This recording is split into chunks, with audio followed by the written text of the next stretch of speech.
Dear listener, welcome to another enthralling tale from the annals of Hercule Poirot, the incomparable Belgian detective whose little gray cells unravel the most labyrinthine enigmas.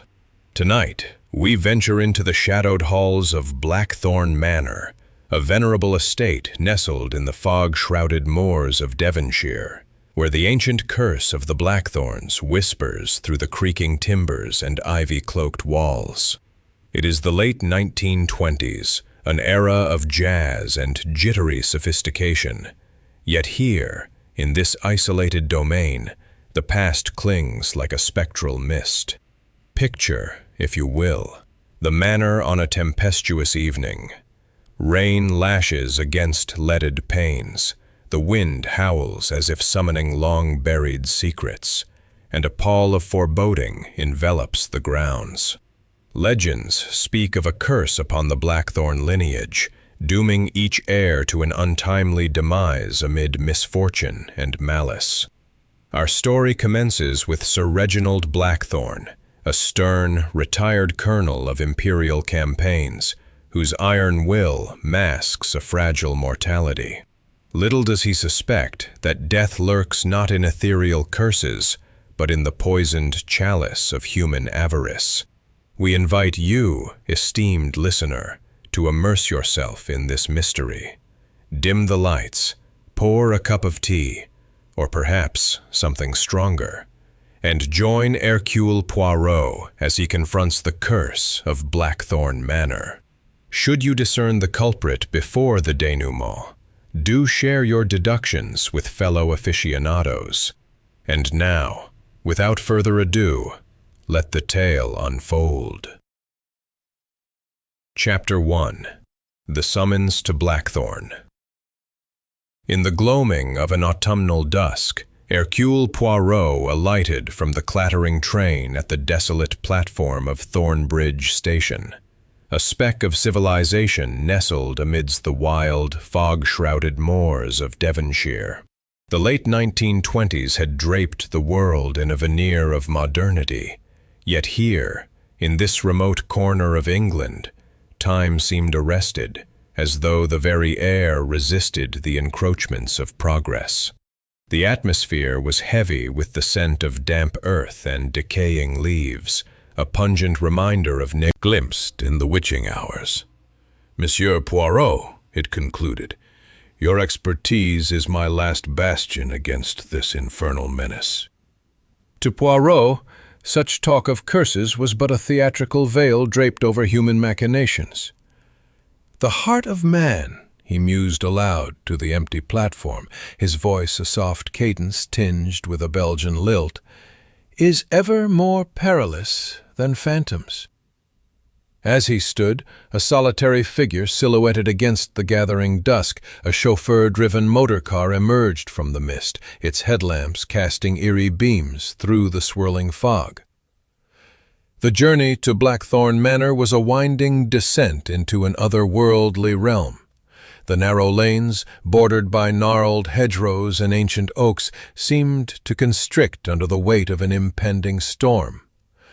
The chauffeur, a taciturn fellow with a weathered face, offered no conversation, leaving Poirot to contemplate the psychology of those he would soon encounter. "Fear," he reflected, "is a mirror to the soul's hidden desires. What truths lie beneath this so-called curse?" The manor itself loomed into view like a brooding sentinel, its Gothic spires piercing the leaden sky, its stone facade etched with the patina of centuries. Constructed in the Elizabethan era, Blackthorn Manor exuded decayed grandeur, its ivy-clad walls and mullioned windows suggesting a fortress against both time and intrusion. Yet, as the car crunched along the gravel drive, Poirot sensed an undercurrent of disquiet, as though the very stones whispered of treachery. Upon crossing the threshold, Poirot was greeted by Mr. Silas Grimshaw, the butler, whose gaunt frame and hollow cheeks bespoke a life of unremitting service. His steely gray eyes, shadowed beneath heavy brows, met Poirot's with a guarded deference, and his stooped posture hinted at the weight of years, or perhaps resentment. Grimshaw's psychology was a tapestry of dutiful subservience woven with threads of suppressed bitterness. Decades of loyalty to the Blackthorn family had yielded little reward, and Sir Reginald's reputed parsimony may have deepened this silent grudge. Defiant, as though to assert dominion over the unseen forces plaguing his home. "Monsieur Poirot," he boomed, his voice resonant with the cadence of command, "this infernal curse bedevils my house. Anonymous threats, broken relics, ghostly figures, poppycock, perhaps, but enough to unsettle my household. I require your grey cells to lay this matter to rest." Poirot inclined his head, his expression one of courteous attention. "Rest assured, Sir Reginald, Hercule Poirot does not dismiss the fears of others, however fantastical. But, permit me to observe, often the spectre is but a mask for human intent." His words, delivered with measured precision, elicited a fleeting frown from his host, as though the suggestion of mortal malice was as unsettling as the curse itself. Sir Reginald gestured to a high-backed chair, and as Poirot seated himself, the household assembled, each figure a piece in the intricate puzzle he was tasked to solve. Lady Eleanor Blackthorn entered first, a vision of elegance in a gown of sapphire silk that complemented her porcelain skin and raven hair. Her eyes, the same vivid hue as her dress, held a melancholy that belied her composed demeanor. A woman of refined tastes, her psychology was one of quiet rebellion against a stifling marriage. Her loyalty to Sir Reginald warred with a yearning for freedom, perhaps fueled by the promise of a substantial inheritance. "Monsieur Poirot," she said, her voice a melodic contralto tinged with strain, "we are grateful for your presence. This curse, it frays the nerves." Her delicate fingers clasped a lace handkerchief, a subtle tell of inner turmoil that Poirot noted with interest. Next came Jonathan Blackthorn, the heir, whose lounging posture and disheveled auburn hair bespoke a life of indolence. His handsome features, hazel eyes, a rakish smile, were marred by a dissipated air, the hallmark of a man ensnared by vice. His psychology was one of reckless entitlement, his gambling debts a noose tightening around his future. "Father's tales of ghosts are a fine jest," he drawled. Countenance masked a deeper complexity. His analytical mind, honed by medical precision, hinted at a secret passion, perhaps for Lady Eleanor, providing a motive steeped in jealousy. "Superstition is the refuge of the fearful," he remarked, his tone measured but his eyes betraying a flicker of unease. As the fire crackled and the storm gathered force outside, Sir Reginald recounted the curse's lore. A betrayed Blackthorn ancestor, wronged centuries ago, whose spirit purportedly heralded death with omens of shattered glass and ghostly apparitions. 3 weeks passed, he said.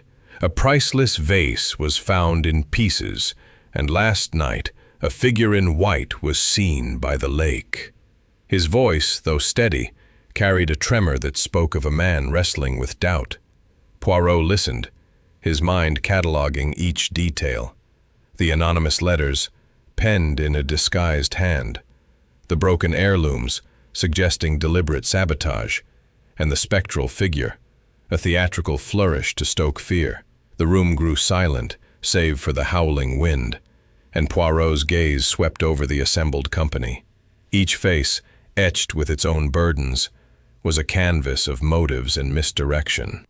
"Mes amis," he said at last, his voice a calm anchor in the mounting tension. "Hercule Poirot shall uncover the truth, be it curse or crime. But for now, let us dine, and observe the dance of human nature. As Grimshaw announced dinner, Poirot's little gray cells were already at work, sensing that the shadows of Blackthorn Manor concealed not a supernatural curse, but a very human treachery. Chapter 2. Shadows at Dinner. The dining hall of Blackthorn Manor was a monument to bygone opulence, its polished mahogany table stretching beneath a constellation of crystal chandeliers that cast flickering prisms upon the crimson damask walls. The air was redolent with the savory aroma of roasted pheasant and the faint, musty undertone of ancient timbers, a reminder of the manor's Elizabethan origins. Outside, the storm had intensified, its thunderous roars shaking the leaded windows, while rain lashed the panes like the accusatory fingers of some chignon. Her porcelain skin and sapphire eyes, however, could not conceal the faint tremor in her fingers as she lifted her wineglass, a psychological tell of inner turmoil, perhaps born of a marriage grown cold or the allure of an inheritance. Her psychology, Poirot noted, was a delicate balance of loyalty and suppressed longing, a motive that might drive her to desperate acts.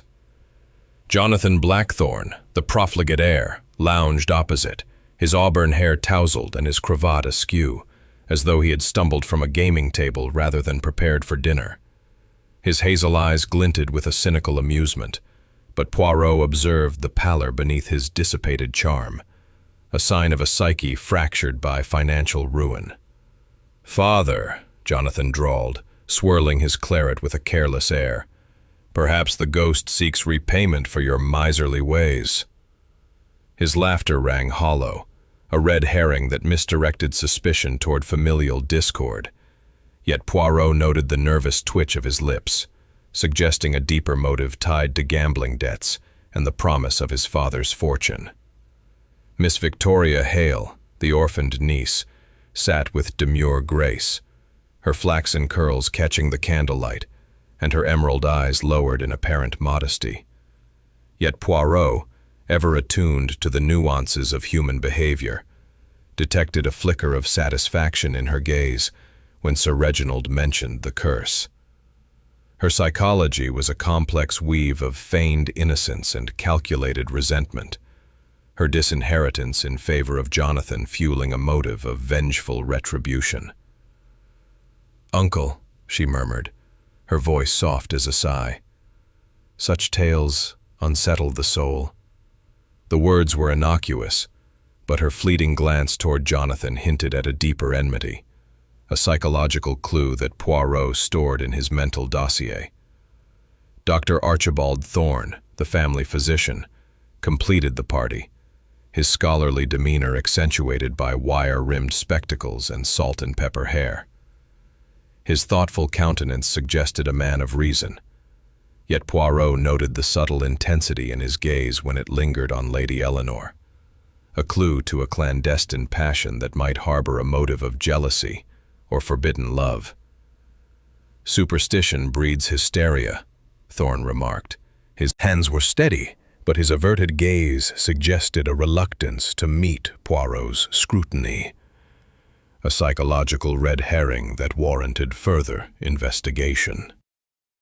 The meal progressed amid the clinking of silver and the distant rumble of thunder, each guest cloaked in their own thoughts.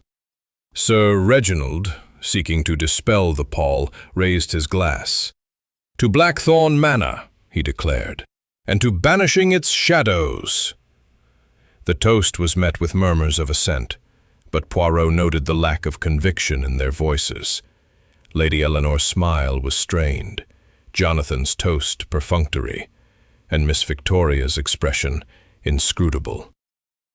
Dr. Thorne alone seemed earnest, though his eyes strayed to Lady Eleanor, betraying a preoccupation that transcended the moment. As the main course gave way to dessert, the conversation turned to the curse, spurred by Sir Reginald's recounting of recent omens. A shattered Ming vase, anonymous letters scrawled in a jagged hand, and the spectral figure glimpsed by the lake. "It is said," he intoned, his voice lowering to a conspiratorial timbre, "that the betrayed Blackthorn ancestor walks these grounds, heralding death." Lady Eleanor shivered, her hand clutching her napkin, while Jonathan scoffed. "A fine tale for the servants." Miss Victoria's lips curved slightly, a subtle tell of disdain, or perhaps secret knowledge. Dr. Thorne interjected. "Such legends are the product of overheated imaginations." Yet his words lacked the conviction of his earlier rationalism, and Poirot noted the tension in his posture. A physical clue emerged as Grimshaw cleared the table. A torn scrap of fabric, delicate as a lady's glove, lodged beneath the sideboard. Poirot, with a discreet gesture, retrieved it, noting its fine silk weave, a potential red herring pointing to feminine involvement, though its placement seemed too convenient to be accidental. He tucked it into his pocket, his mind already weaving hypotheses. The fabric could implicate Lady Eleanor or Miss Victoria, yet its discovery in so public a space suggested a deliberate attempt to mislead. The dinner concluded with Sir Reginald proposing a final toast, his brandy snifter gleaming in the candle. Distant crack of thunder underscored the gravity of the task ahead. Poirot stood before the mirror, adjusting his tie with meticulous care, his mind a whirl of observations. "The curse," he murmured, "is but a cloak for human avarice or vengeance. The little grey cells shall find the truth."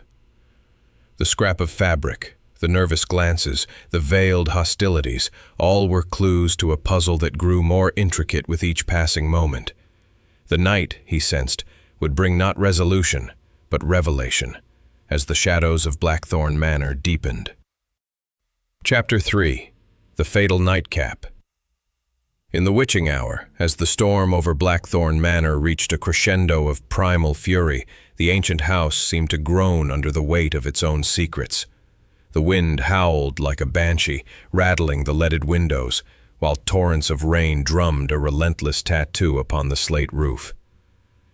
Within the manor's study, a sanctum of leather-bound tomes and flickering firelight, Sir Reginald Blackthorn sat alone, his robust frame silhouetted against the glow of the hearth.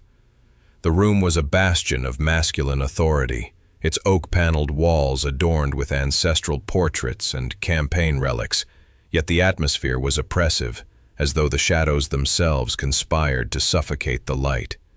Sir Reginald, his ruddy complexion softened by the amber glow, sipped his nightly brandy, a ritual as ingrained as his military discipline. Unbeknownst to him, the crystal snifter cradled a lethal dose of cyanide, administered with cunning precision earlier that evening. Mr. Silas Grimshaw, the gaunt butler, had delivered the brandy with his customary mechanical deference, his hollow cheeks and steely gray eyes betraying no hint of emotion. His psychology, as Hercule Poirot had earlier surmised, was one of stoic subservience masking a festering resentment, perhaps rooted in years of overlooked loyalty, or Sir Reginald's parsimonious ways. "Good night, sir," Grimshaw had intoned, his voice a monotone, before withdrawing into the shadowed corridor. Poirot, whose little gray cells were ever alert to the nuances of human behavior, had noted the butler's averted gaze during the exchange, a subtle psychological clue, rousing Hercule Poirot from his guest chamber. With the agility of a man half his age, he hastened to the study, his egg-shaped head tilted in concentration, his green eyes scanning the scene with clinical precision. The room was a tableau of tragedy. Sir Reginald's body sprawled beside the desk, the fire casting grotesque shadows upon his contorted features. The acrid scent of almonds hung in the air, a telltale sign of cyanide poisoning that Poirot's keen senses immediately recognized. He knelt beside the body, his meticulous fingers probing for clues, while his mind catalogued the scene's every detail. The first physical clue presented itself outside the French windows, where the rain-soaked earth bore irregular footprints, suggesting a limping intruder. A misdirection that hinted at an external threat, though Poirot suspected artifice. The tracks were too conveniently placed, their uneven gait almost theatrical. Within the study, the shattered glass and spilled brandy offered further evidence, the chemical residue confirming the poison's presence.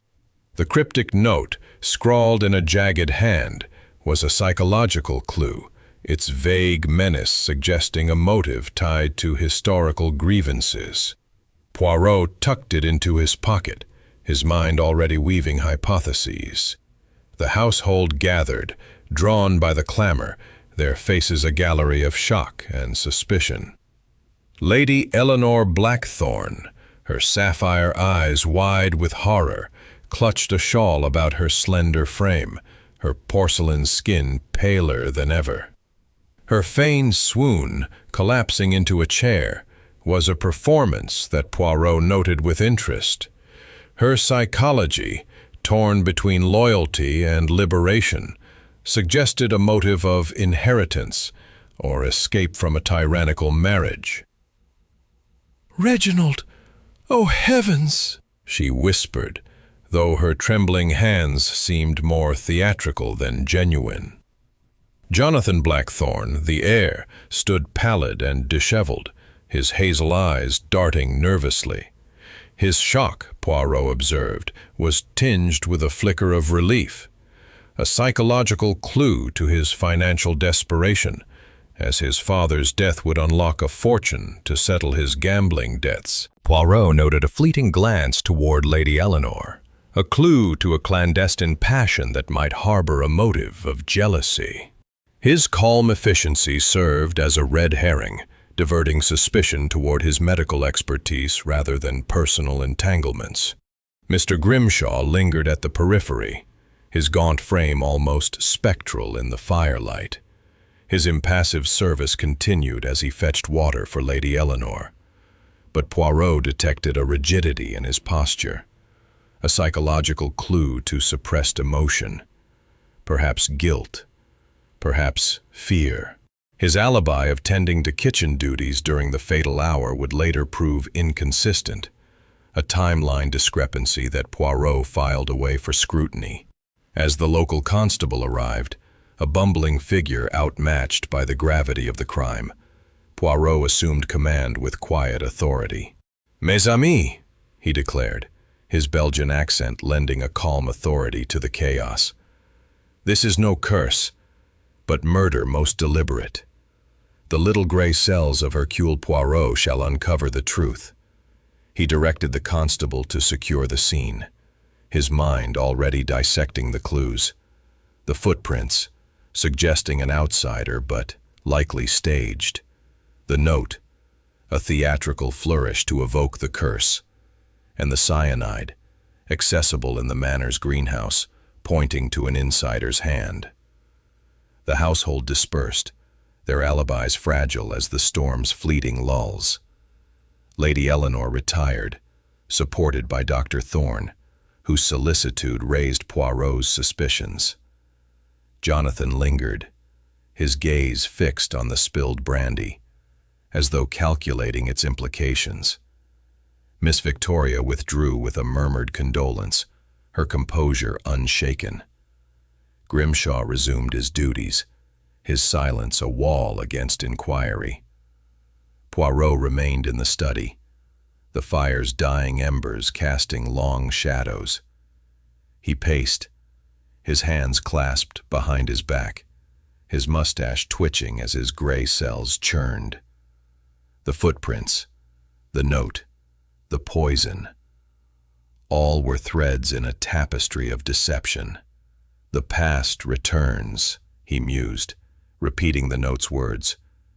But whose past? And to what end? The storm raged on, its fury a mirror lingered in the air, mingling with the musty odor of ancient books and the faint smokiness of the dying hearth. To Poirot, this scene was not merely a tableau of tragedy, but a canvas of clues, each detail a brushstroke in the portrait of a killer's intent. The local constable, a portly man named Inspector Harrow, arrived with a demeanor more suited to petty theft than murder. His florid face and fumbling manner betrayed his inexperience, and he deferred readily to Poirot's authority. "Monsieur Poirot," Harrow stammered, mopping his brow, "this is a grim business." "A curse, they say. Nonsense, of course, but the villagers are all a-twitter." Poirot's lips curved into a faint, enigmatic smile. "Inspector, the curse is but a theatrical flourish. We deal with murder, and murder is the work of human hands, not spectral ones. Permit Hercule Poirot to guide you through the labyrinth of evidence." Poirot's first act was to examine the body with clinical precision. Sir Reginald's robust frame, now rigid in death, bore the marks of cyanide's swift brutality. The contorted features, the clenched fist still grasping the cryptic note, the past returns, and the faint bluish tinge to his lips. The shattered brandy snifter, its amber contents staining the Persian rug, confirmed the poison's delivery. Poirot's keen nose detected the almond-like odor, a physical clue that pointed to the greenhouse, where such toxins were kept for pest control. "The method is clear," he murmured, "but the hand that wielded it remains obscured." Turning to the French windows, Poirot scrutinized the irregular footprints in the damp earth outside. Their uneven gait suggested a limping intruder, yet their pristine clarity in the rain-soaked soil struck him as contrived, a misdirection to suggest an external culprit. "No," he said softly. "This is the work of one within the manor, cloaked in deception." The note, scrawled in a jagged hand, was another psychological clue, its vague menace hinting at a motive rooted in historical grievances. Further, Lady Eleanor Blackthorn entered next, her sapphire eyes shadowed by grief, or its facsimile. Her porcelain skin was paler than the night before, and her midnight silk gown was replaced by a somber gray dress, as though mourning were a costume to be donned. "Monsieur Poirot," she said, her voice trembling, "Reginald was a difficult man, but this is monstrous." She confessed to marital strains, her words laced with bitterness. "He was tyrannical, controlling every facet of our lives." Her motive of liberation through inheritance was clear, yet her tears, too perfectly timed, served as a misdirection, suggesting a performance rather than genuine sorrow. Poirot's gray cells registered her as a figure of complex psychology, torn between duty and desire, her elegance a mask for potential desperation. A physical clue emerged as Poirot surveyed the study anew, a misplaced cufflink, engraved with the initials J.B., lodged beneath Sir Reginald's desk. Its polished silver glinted accusingly, pointing to Jonathan Blackthorn, the profligate heir. When confronted, Jonathan, his auburn hair disheveled and hazel eyes bloodshot, protested vehemently. "I was nowhere near the study," he insisted, his voice cracking. "I took a midnight stroll to clear my head." His muddy boots, however, told a different story, their soles caked with earth that matched the garden's soil, a timeline inconsistency that deepened suspicion. Yet the cufflink's conspicuous placement suggested a plant, a red herring to divert attention from the true culprit. Jonathan's psychology was one of reckless entitlement, his gambling debts a motive that loomed large, yet Poirot sensed the clue was too convenient, a deliberate attempt to frame the obvious suspect. Miss Victoria Hale, the orphaned niece, glided into the room with a demure grace that belied her sharp intellect.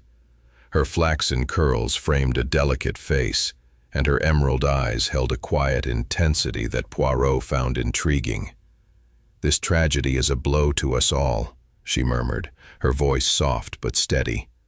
When pressed about her whereabouts, she claimed to have been reading in her chamber, a novel by Dickens as her companion. Yet relationship with Lady Eleanor elicited a flush of discomfort. "She is a patient, nothing more," Thorne insisted, but his fleeting glance toward the door betrayed a deeper entanglement. His psychology suggested a man of reason ensnared by passion, his motive possibly rooted in jealousy or a desire to free Lady Eleanor from her marital chains. A search of his medical bag later revealed traces of cyanide, explained as rat poison, a misdirection that diverted suspicion toward accidental contamination rather than deliberate intent. As the interrogations concluded, Poirot paced the study, his hands clasped behind his back, his mustache twitching with the rhythm of his thoughts. The clues were assembling like pieces of a mosaic, the footprints, staged to suggest an outsider, the cufflink, a planted accusation against Jonathan, the note, a theatrical flourish to evoke the curse, and the cyanide, accessible to all yet wielded by one. The household's alibis were fragile, their motives interwoven with greed, revenge, and hidden passions. "The past returns," Poirot mused, echoing the note's words. But whose past, and to what purpose? The drizzle outside had ceased, leaving a heavy silence that mirrored the tension within. Poirot's gray cells churned, dissecting the psychological profiles of each suspect, Grimshaw's suppressed resentment, Lady Eleanor's stifled longing, Jonathan's desperate greed, Miss Victoria's vengeful intellect, and Thorne's illicit passion. Each was a thread in the tapestry of deception, and Poirot knew that the truth lay not in the supernatural curse, but in the labyrinth of human motives. As he prepared to delve deeper, the manor seemed to hold its breath, its ancient walls guarding the secrets that only Hercule Poirot's little gray cells could unveil. Chapter 5. Suspicions Deepen. The morning following Sir Reginald Blackthorn's tragic demise cast a pall over Blackthorn Manor, the mist-laden moors of Devonshire mirroring the shrouded motives within its ancient walls. The drizzle had ceased, but a clammy chill permeated the air, seeping through the leaded windows and settling like a spectral presence in the manor's corridors. Hercule Poirot, his egg-shaped head tilted in contemplation, and his green inhabitants. The library, with its high ceilings and mullioned windows, offered a fitting stage for his interrogations, its somber atmosphere amplifying the gravity of his task. Inspector Harrow, the local constable, hovered nearby, his florid face etched with unease as he scribbled notes, clearly out of his depth. "Monsieur Poirot," he ventured, "this curse business has the servants in a fright. Could it truly be supernatural?" Poirot's lips curved into a wry smile. "Inspector, the supernatural is but a shadow cast by human intent. The truth lies in facts, not fables, and Hercule Poirot shall illuminate them." Poirot began with Jonathan Blackthorn, the profligate heir, whose disheveled auburn hair and bloodshot hazel eyes bespoke a night of restless agitation. His claim of a midnight stroll to clear his mind had faltered under scrutiny, as his muddy boots, caked with garden soil, contradicted the timeline of the storm's peak. "Monsieur Jonathan," Poirot said, his tone courteous yet piercing, "your boots suggest you ventured outdoors, yet you claim no proximity to the study. Explain this discrepancy." Jonathan's fingers twitched, a psychological clue to his nervous disposition. I walked by the lake, that's all," he stammered. "Father's death. It's shaken me." His admission of gambling debts surfaced under pressure. "I owed thousands, yes, but murder? I'd never." The engraved cufflink found in the study, bearing his initials, deepened suspicion. Yet Poirot suspected it was a red herring, planted to exploit Jonathan's obvious motive of financial desperation. A forged IOU, discovered later in his room, further muddied the waters, suggesting an attempt to frame him for motives of greed. Miss Victoria Hale, the orphaned niece, entered next, her flaxen curls framing a delicate face that belied her sharp intellect. Her emerald eyes held a serene composure, but Poirot detected a calculated reserve, a psychological tell of her vengeful nature. Her alibi of reading in her chamber had been weakened by a footman's vague sighting of a figure in white near the greenhouse. Spectacles and salt and pepper hair, lending him an aura of detached professionalism. Poirot's earlier discovery of cyanide traces in his medical bag had raised suspicions, though Thorne explained them as rat poison used in the manor's outbuildings. "Doctor," Poirot pressed, "your access to cyanide is most convenient for a murderer. Can you account for its security?" Thorne's composure faltered briefly, his fingers adjusting his spectacles, a subtle tell of unease. "The bag is locked, Monsieur Poirot, but I cannot vouch for every moment." His rational explanation served as a red herring, diverting suspicion toward accidental contamination rather than deliberate malice. Poirot's inquiry into his relationship with Lady Eleanor elicited a guarded response. "She is a patient, nothing more."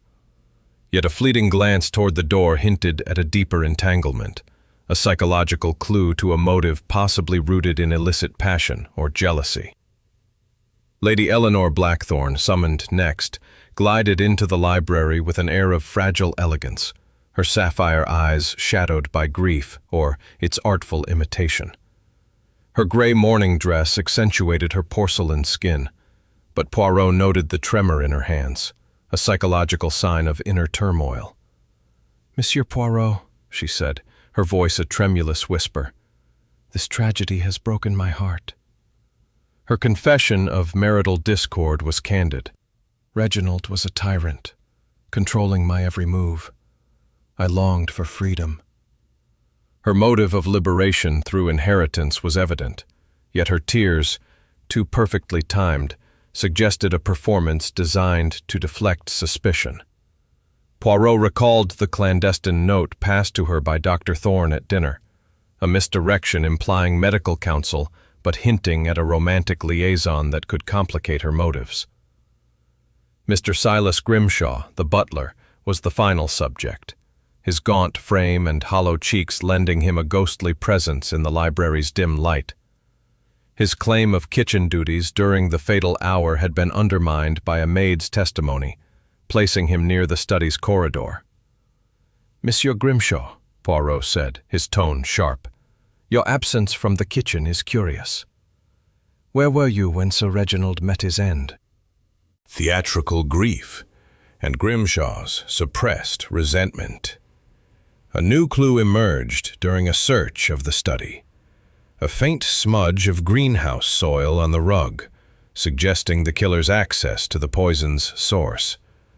This physical evidence, combined with the timeline discrepancies and psychological tells, pointed to an insider's hand, cloaked in the manor's curse. Poirot's thoughts turned to the cryptic note, "The past returns," a psychological clue that hinted at a motive rooted in historical grievances. Was it a family secret, a betrayed trust, or a personal vendetta? Each suspect's psychology offered a piece of the puzzle. Jonathan's greed, Victoria's vengeance, Thorne's passion, Eleanor's longing, and Grimshaw's bitterness. Yet the red herrings, the planted cufflink, the staged footprints, the convenient cyanide traces, suggested a mind adept at misdirection, orchestrating a narrative to obscure the truth. As the morning sun struggled through the mist, Poirot stood by a window, gazing at the moors. "The truth," he murmured, "is a shadow that moves with the light." Hercule Poirot shall shift the angle to reveal it. The library's silence was broken only by the distant drip of rainwater, a reminder of the storm that had masked a murder. With each clue, The tapestry of deception grew clearer, and Poirot resolved to unravel its threads, knowing that the killer's identity lay not in the curse of Blackthorn Manor, but in the labyrinth of human motives. Chapter 6. Hidden Alliances. The mist over Blackthorn Manor's Devonshire moors hung heavy, veiling the ancient oaks and lending the estate an air of secrecy that mirrored the concealed motives within its walls. By mid-morning the drizzle had returned, a soft patter against the manor's leaded windows, as though nature itself whispered caution to Hercule Poirot. The diminutive Belgian detective, his egg-shaped head tilted in contemplation and his green eyes alight with the fervor of deduction, stood in the conservatory, a glass-walled enclave where exotic blooms thrived amid the scent of damp earth and chemical fertilizers. Here, Poirot suspected, complexity of the case. "Monsieur Poirot," he ventured, his florid face creased with doubt. "This curse talk has the servants seeing ghosts in every corner. Could it be more than human malice?" Poirot's lips curved into a faint, enigmatic smile. "Inspector, the ghosts of Blackthorn Manor are but reflections of human hearts. Hercule Poirot seeks the living, not the spectral." Poirot's inquiries turned to the greenhouse's contents, where a meticulous search revealed a missing vial of cyanide, its absence marked by a faint ring of dust on a shelf of poisons. This physical clue confirmed the poison's origin, accessible to any household member with knowledge of the conservatory's stores, a fact that implicated all but pointed to none. The soil-smudged rug in the study, noted earlier, suggested the killer's presence here, a deliberate act cloaked in the chaos of the storm. Poirot's mind catalogued this evidence, sensing a pattern of calculated misdirection, designed to obscure the true culprit. Returning to the manor's drawing room, Poirot summoned Lady Eleanor Blackthorn and Dr. Archibald Thorne together, suspecting a clandestine alliance that might illuminate their motives. Lady Eleanor entered with her characteristic elegance, her sapphire eyes shadowed by fatigue, her porcelain skin accentuated by a somber lavender gown. Her psychology, Poirot had deduced, was one of stifled longing, her marriage to Sir Reginald a gilded cage that fueled a motive of liberation through inheritance. Dr. Thorne followed, his wire-rimmed spectacles and salt-and-pepper hair lending him a scholarly air, though his guarded glances toward Lady Eleanor betrayed a deeper entanglement.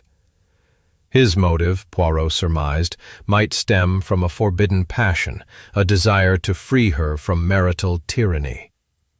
"Madam, Doctor," Poirot began, his tone courteous yet incisive. "A note passed between you at dinner suggests a connection beyond that of physician and patient. Speak plainly, for the truth is the only path to justice." Lady Eleanor's fingers tightened on her handkerchief, a psychological clue to her unease. It was resentment, born of years of overlooked service, had been evident in his averted gazes and rigid posture. Poirot probed his whereabouts during the fatal hour, noting the maid's testimony that placed him near the study's corridor. "Monsieur Grimshaw," Poirot said, his voice sharp, "your alibi of polishing silver is contradicted. What business drew you to the study?" Grimshaw's steely gray eyes flickered with defiance. "I heard a noise and investigated," he replied, his tone flat.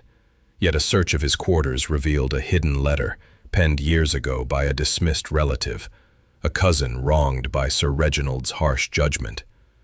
This psychological clue suggested a motive of familial vengeance, though Grimshaw's evasive behavior served as a red herring, hinting at guilt but possibly masking fear of exposure. Jonathan Blackthorn, the profligate heir, was summoned next, his auburn hair disheveled and hazel eyes bloodshot from sleeplessness. His muddy boots and the planted cufflink had deepened suspicion, but Poirot suspected a frame. "Monsieur Jonathan," Poirot inquired, "your debts are a heavy burden. Did they drive you to desperate measures?" Jonathan's nervous laughter betrayed his agitation. "I'm no murderer," he protested. "I'd have sold the estate before killing for it." A new clue emerged, a gambling ledger hidden in his room, detailing debts to a notorious creditor who had threatened violence. This red herring suggested an external threat, diverting suspicion from Jonathan's internal motive of greed, though Poirot noted the ledger's pristine condition, as if recently placed to mislead. Miss Victoria Hale, the orphaned niece, entered with her demure grace, her flaxen curls and emerald eyes concealing a vengeful intellect. Her diary's bitter words, "He robbed me of my future," had revealed her resentment over disinheritance, and the footman's sighting near the greenhouse cast doubt on her alibi. "Mademoiselle," Poirot said, "your presence near the cyanide source is troubling. What drew you to the greenhouse?" Victoria's composure remained unshaken. "I sought a rare bloom for my room," she replied, her voice soft. Yet a physical clue surfaced, a petal from equally revealing. Lady Eleanor's tearful confession, Thorne's guarded passion, Grimshaw's suppressed grudge, Jonathan's nervous desperation, and Victoria's calculated reserve. Each alliance, romantic, familial, or financial, added complexity to the puzzle, their motives interwoven with greed, love, and revenge. Poirot's thoughts returned to the cryptic note, "The past returns," a psychological clue that hinted at a deeper grievance, perhaps a betrayal buried in the Blackthorn lineage. The staged footprints and planted cufflinks suggested a killer adept at misdirection, weaving a narrative of supernatural curse to obscure human malice. As he stood by the window, gazing at the mist-shrouded moors, Poirot's grey cells churned. "The truth," he murmured, "is a tapestry woven from many threads. Hercule Poirot shall unravel it, stitch by stitch." The manor's silence was broken only by the soft drip of rainwater, a reminder of the storm that had cloaked a murder. With each clue, the web of alliances grew clearer, and Poirot resolved to probe deeper, sensing that the killer's identity lay not in the spectral curse, but in the intricate dance of human motives and hidden bonds. Chapter 7. The Phantom's Trail. The afternoon sun struggled through the heavy mist enveloping Blackthorn Manor, casting a wan, ghostly light over the Devonshire moors and bathing the estate in an ethereal glow that seemed to mock the notion of a curse. Within the manor's ancient walls, the air was thick with suspicion, each creak of the timbers and flicker of candlelight amplifying the tension that gripped the household. Hercule Poirot, his egg-shaped head tilted in deep contemplation and his piercing green eyes alight with the fervor of deduction, stood in the grand parlor, a room of faded opulence where portraits of stern Blackthorn ancestors glowered from gilt frames. The scent of beeswax polish mingled with the faint metallic tang of the previous night's tragedy, a reminder of the cyanide that had claimed Sir Reginald Blackthorn's life. Poirot's meticulously waxed mustache twitched as his little gray cells wove together the intricate web of clues, the staged footprints. "Business. Surely it's a lark." Poirot's lips curved into a faint, enigmatic smile.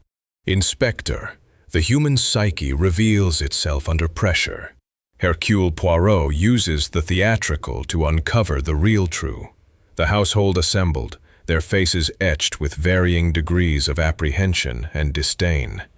Lady Eleanor Blackthorn, her sapphire eyes shadowed by fatigue, sat with a strained elegance, her lavender gown a somber contrast to her porcelain skin.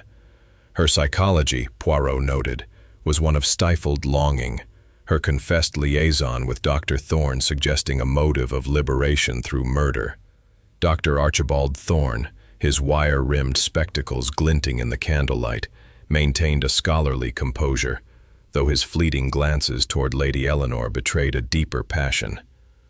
Jonathan Blackthorne, the profligate heir, lounged with a cynical air, his auburn hair disheveled and hazel eyes bloodshot, his financial desperation a motive thinly veiled by his scoffing demeanor.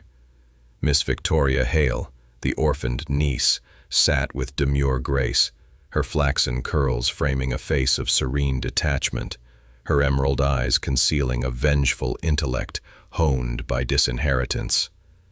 Mr. Silas Grimshaw, the gaunt butler, stood at the periphery, his hollow cheeks and steely gray eyes a mask of stoic servitude, his suppressed resentment a psychological clue to a possible vendetta. Poirot, assuming the role of orchestrator, began the séance with a flourish, his voice a calm anchor in the charged atmosphere. "Mes amis," he intoned, "we gather to commune with the spirit of Blackthorn Manor, to seek answers from the shadows that haunt these halls." He instructed the group to join hands, the candlelight casting their silhouettes into a circle of uneasy alliance. A local medium, Madame Clarice, a theatrical figure with a penchant for the dramatic, had been enlisted to lend authenticity. Her incantations, laced with mystic fervor, filled the room. "Spirit of the betrayed Blackthorn, reveal thy truth." The air grew heavy, the silence broken only by the distant drip of rainwater and the nervous breathing of the assembled. As Madame Clarice swayed, feigning a trance by the commotion, Poirot, ever vigilant, retrieved it discreetly, its contents revealing a wartime betrayal by Sir Reginald, who had falsely accused Dr. Thorne's father of cowardice, ruining his reputation. The letter, penned in a trembling hand, suggested a motive of filial vengeance for Thorne, yet its pristine condition raised suspicions of forgery. A red herring to divert attention from the true culprit. Poirot's gray cells churned, noting that the letter's placement during the séance suggested a deliberate act to exploit the moment's chaos. As the séance concluded, the candles were relit, and the household dispersed, their reactions a gallery of psychological insights. Poirot summoned Grimshaw for further questioning, probing the butler's timeline discrepancy. "Monsieur Grimshaw," he said, his tone sharp, "your presence near the study during the fatal hour contradicts your alibi. What drew you there?" Grimshaw's steely eyes flickered with defiance. "I heard a disturbance, sir, and checked the corridor." Yet a maid's testimony confirmed his absence from the kitchen, a timeline inconsistency that deepens suspicion. The letter about his wronged cousin, discovered earlier, suggested a motive of familial retribution, though Grimshaw's evasive demeanor served as a psychological misdirection, hinting at guilt, but possibly masking fear. Poirot next confronted Dr. Thorne about the letter, observing his reaction. "Doctor, this accusation against your father, does it stir a desire for vengeance?" Thorne's composure cracked, his spectacles glinting as he protested. "My father's disgrace was long ago. I harbor no grudge." Yet his flushed cheeks betrayed agitation, a psychological clue to a motive of filial loyalty, though the letter's questionable authenticity suggested a plant to implicate him. Poirot noted the doctor's access to cyanide, a physical clue that, combined with his liaison with Lady Eleanor, painted a complex picture of passion and potential conspiracy. Miss Victoria, summoned again, maintained her serene facade, but Poirot pressed her on the greenhouse petal found in her chamber. "Mademoiselle." Timeline discrepancies formed a constellation of clues, each pointing to a different suspect, yet suggesting a single, meticulous mind orchestrating the murder.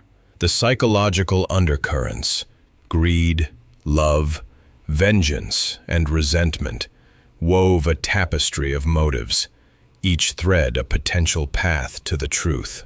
Poirot stood by the window, gazing at the mist-shrouded moors. "The phantom's trail," he murmured, "is but a path of human deceit. Hercule Poirot shall follow it to its end." The manor's silence, broken only by the soft patter of rain, underscored the gravity of his task.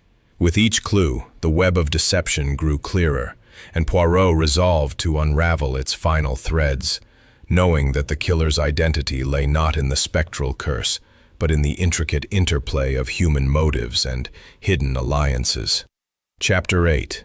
Converging Shadows. The late afternoon cast a pallid light over Blackthorn Manor, the Devonshire moors shrouded in a mist that seemed to weave secrets into the very air. Within the manor's ancient walls, the atmosphere was taut with suspicion, the echoes of Sir Reginald Blackthorn's murder resonating through its oak-paneled corridors.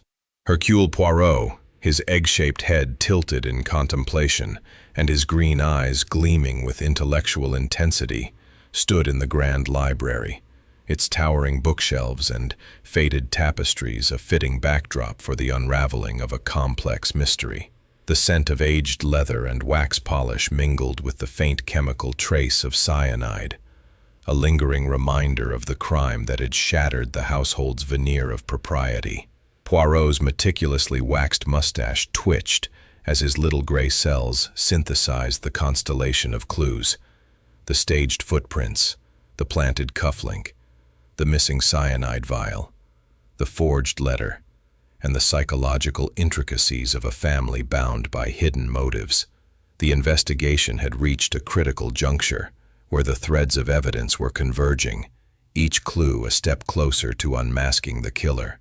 Poirot, ever the maestro of order, had spent the day dissecting the suspects' alibis and motives, their psychological profiles revealing a tapestry of greed, vengeance, passion, and resentment. Conducted with a magnifying glass, revealed a faint monogram, V.H.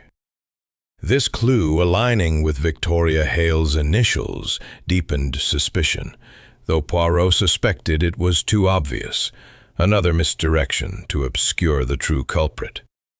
The greenhouse soil smudged on the study's rug, coupled with the missing cyanide vial, confirmed the poison's source, accessible to all but wielded by one with intimate knowledge of the manor's stores. Turning to the psychological clues, Poirot summoned Lady Eleanor Blackthorn for further questioning. Her sapphire eyes, shadowed by fatigue, met his with a mixture of defiance and despair. Her confessed liaison with Dr. Thorne had suggested a motive of liberation, but her tearful performance during the séance hinted at theatricality. "Madame," Poirot said, his tone incisive, "your grief is poignant, yet your tears seem timed for effect. Did you seek freedom through murder?" Eleanor's hands trembled, a psychological tell of inner turmoil. "I despised his tyranny," she admitted, "but I am no killer." Her motive of inheritance remained compelling, yet Poirot noted her evasive glances, suggesting a deeper secret, perhaps a conspiracy with Thorne. Dr. Archibald Thorne, questioned next, maintained his scholarly composure, his wire-rimmed spectacles glinting in the library's dim light. The forged letter implicating his father's disgrace had stirred suspicions of filial vengeance, but Poirot probed his access to cyanide. "Doctor, your medical bag contained traces of the poison. Was it merely for rats or something more sinister?" Thorne's flush betrayed agitation. "I secure my supplies," he insisted, "but I cannot account for every moment." His guarded demeanor, coupled with his liaison with Lady Eleanor, reinforced a motive of passion, though the cyanide traces served as a red herring, diverting attention from deliberate intent. Jonathan Blackthorn, the profligate heir, entered with a nervous swagger, his auburn hair disheveled and hazel eyes darting. The planted cufflink and forged IOU had cast suspicion on his financial desperation, but a new clue damning. Was disinheritance your spur to murder? Victoria's emerald eyes met his with calm defiance. "I sought only justice," she replied, her composure a psychological misdirection, suggesting innocence where Poirot suspected cunning. The monogrammed scrap, though incriminating, seemed too conveniently placed, reinforcing his suspicion of a calculated plant. Mr. Silas Grimshaw, the butler, was the final subject, his gaunt frame and hollow cheeks a ghostly presence in the library's gloom. His timeline discrepancy and the letter about his wronged cousin suggested a motive of familial retribution. "Monsieur Grimshaw," Poirot inquired, "your resentment of Sir Reginald is evident. Did it drive you to poison?" Grimshaw's steely gray eyes flickered with defiance. "I served faithfully," he said, his voice flat. His evasive demeanor was a psychological red herring, hinting at guilt but possibly masking fear of exposure. As the interrogations concluded, Poirot paced the library, his hands clasped behind his back, his mind a whirl of deductions. The clues were converging. The monogrammed silk, a plant to implicate Victoria, the cyanide vial, accessible to all but used by one, the forged letter, diverting suspicion to Thorne, and the servant's contradictory testimony, framing Jonathan. The psychological profiles, Eleanor's theatrical grief, Thorne's guarded passion, Jonathan's nervous desperation, Victoria's calculated calm, and Grimshaw's suppressed resentment, formed a tapestry of motives, each suspect a thread in the killer's intricate design. Poirot's thoughts returned to the cryptic note. The past returns, a psychological clue hinting at a grievance rooted in the Blackthorn lineage. The staged footprints, planted cufflink, and forged letter suggested a killer adept at misdirection, weaving a narrative of supernatural curse to cloak human malice. As he stood by the window, gazing at the mist-shrouded moors, Poirot murmured, "The shadows converge, but the light of truth shall pierce them." The labourer's silence, broken only by the distant drip of rainwater, underscored the gravity of his task. With each clue, the killer's identity grew clearer, a presence that silenced the assembled company. His egg-shaped head was inclined in profound contemplation, his piercing green eyes surveying the room, with the acuity of a master cartographer charting uncharted territories. The meticulously waxed points of his mustache framed a countenance of resolute poise, while his little gray cells, those unparalleled instruments of ratiocination, hummed with the culmination of meticulously gathered insights. The drawing room, with its crimson damask walls and ornate chandeliers suspended like frozen constellations, served as the grand theater for Poirot's impending revelation. Flickering candlelight danced across the polished mahogany surfaces, casting elongated shadows that evoked the spectral legends of the Blackthorn curse. Yet Poirot knew these phantoms to be mere illusions, wrought by human contrivance.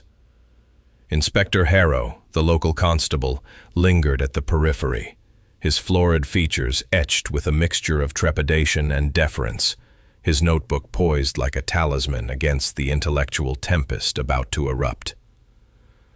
The storm outside rumbled ominously, its thunderous proclamations punctuating the charged silence, as if nature itself anticipated the unmasking of treachery.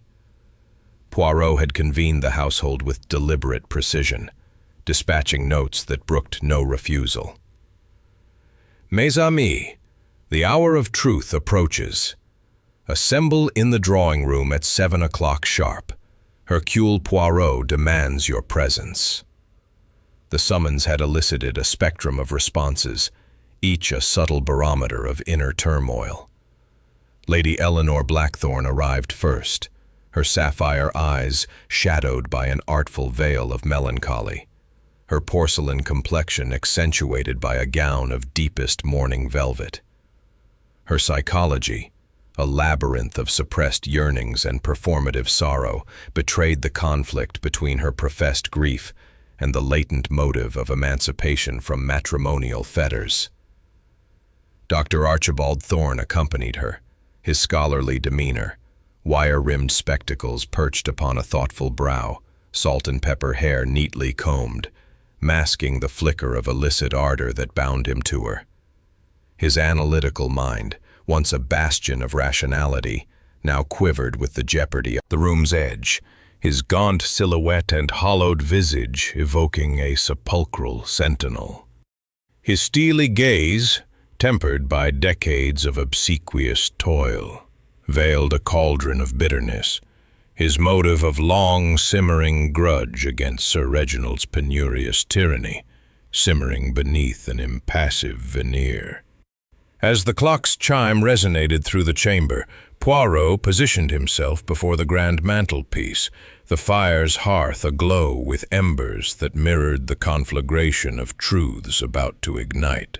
"Mes amis," he commenced, his voice a resonant timbre laced with the melodic cadence of his Belgian heritage.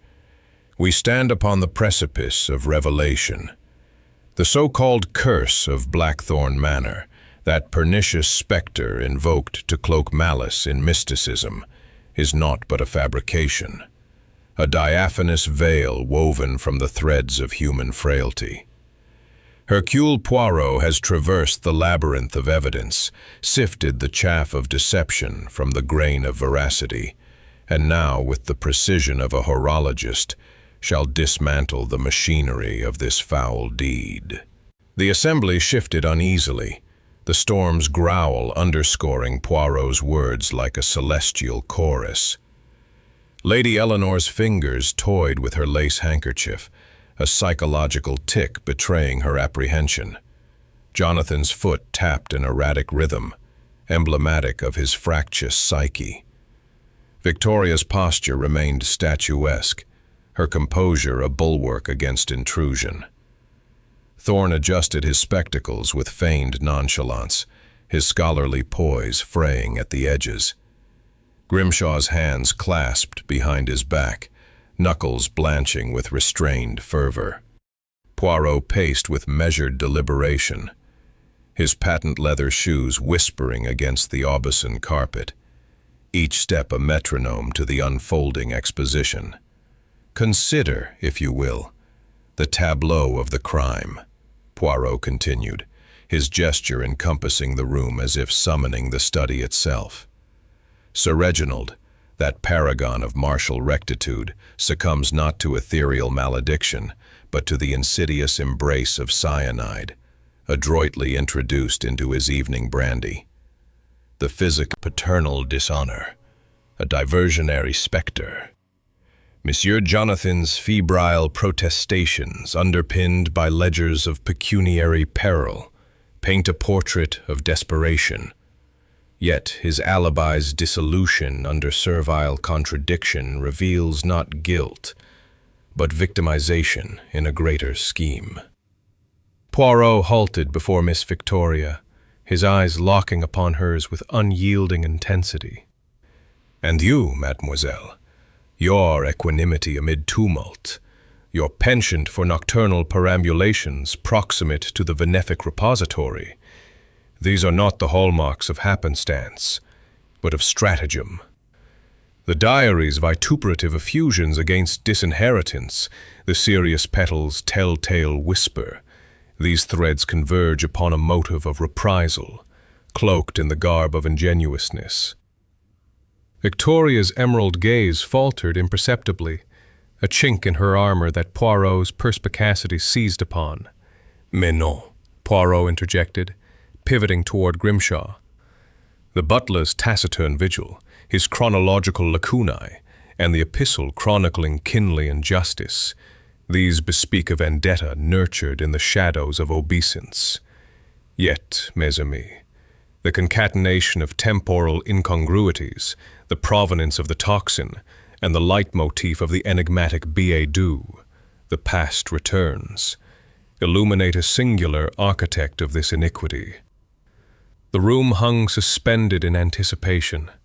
The fire's crackle and the tempest's fury the sole auditors to Poirot's crescendo. Lady Eleanor's breath hitched. Jonathan leaned forward, transfixed. Thorne's hand sought hers surreptitiously. Victoria's fingers clenched upon her skirts. Grimshaw's stoop deepened, as if bearing an invisible yoke. Poirot raised a hand, enjoining silence, his voice dropping to a conspiratorial timbre. The tempest gathers, but the morrow's dawn shall dissipate its clouds. Prepare yourselves, for Hercule Poirot's denouement shall not merely accuse, it shall absolve the innocent, and consign the malefactor to the unsparing light of justice. As the assembly dispersed into the gloaming, their psyches laid bare, unveil the intricate tapestry of deceit that had culminated in Sir Reginald Blackthorn's murder. The storm outside rumbled, its thunder a solemn prelude to the denouement, as if nature itself held its breath for Poirot's revelation. Inspector Harrow, the bumbling constable, stood at the room's edge, his florid face glistening with anticipation, his notebook clutched like a lifeline. The household, Lady Eleanor Blackthorn, Dr. Archibald Thorne, Jonathan Blackthorn, Miss Victoria Hale, and Mr. Silas Grimshaw, sat in a semicircle, their postures rigid with tension. Lady Eleanor's sapphire eyes, shadowed by fatigue, darted nervously, her porcelain skin pale against her mourning velvet. Dr. Thorne's scholarly composure wavered, his wire-rimmed spectacles glinting as he clasped Eleanor's hand. Jonathan's auburn hair was disheveled, his hazel eyes bloodshot with dread. Victoria's flaxen curls framed a face of serene detachment, her emerald eyes betraying a flicker of defiance. Grimshaw's gaunt frame loomed like a specter, his steely gray eyes fixed on some distant point, his psychology a fortress of suppressed resentment. "Mes amis," Poirot began, his voice a resonant cadence laced with Belgian precision. "The hour of truth has arrived. The curse of Blackthorn Manor, that spectral fiction woven to obscure a heinous crime, is no more. Hercule Poirot has sifted the chaff of deception from the grain of veracity, and now, with the clarity of order, shall reveal the architect of Sir Reginald's demise." He paced before the mantelpiece, the fire's glow casting his silhouette in sharp relief, each step a metronome to the unraveling mystery. "Let us reconstruct the tableau," Poirot continued, his gesture encompassing the room. "Sir Reginald, a man of martial rectitude, succumbs to cyanide, adroitly administered in his evening brandy. The physical clues, the irregular footprints suggesting a limping intruder, the cufflink engraved with Monsieur Jonathan's initials, the silken fragment, a wronged cousin, suggests vengeance, but his evasive demeanor masks fear, not guilt." Poirot paused before Miss Victoria, his eyes locking onto hers with unyielding intensity. "Mademoiselle Victoria Hale, it is you who stand at the heart of this deception. Your serene facade, your calculated reserve, conceal a vengeful intellect honed by disinheritance. The little gray cells of Hercule Poirot have traced the threads to their source, and they converge upon you." Victoria's composure faltered, her emerald eyes widening as the room's silence grew oppressive. "The evidence is irrefutable," Poirot declared.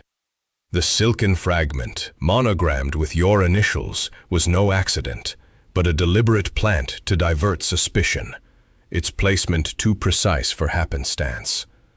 The greenhouse petal in your chamber links you to the cyanide's source, your nocturnal visit no mere quest for blooms. The diary, with its vituperative lamentations, "He robbed me of my future," reveals a motive of retribution. Your disinheritance, a wound that festered into murder. He paced, his voice rising with conviction. The footprints, staged with a limping gait, were your creation, mademoiselle. A theatrical flourish to evoke an external threat. The cufflink, placed to implicate Monsieur Jonathan, exploited his obvious motive of greed.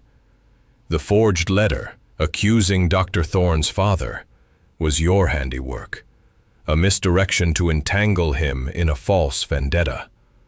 The cryptic note, "The past returns," was your masterstroke, invoking the curse to mask your personal grievance.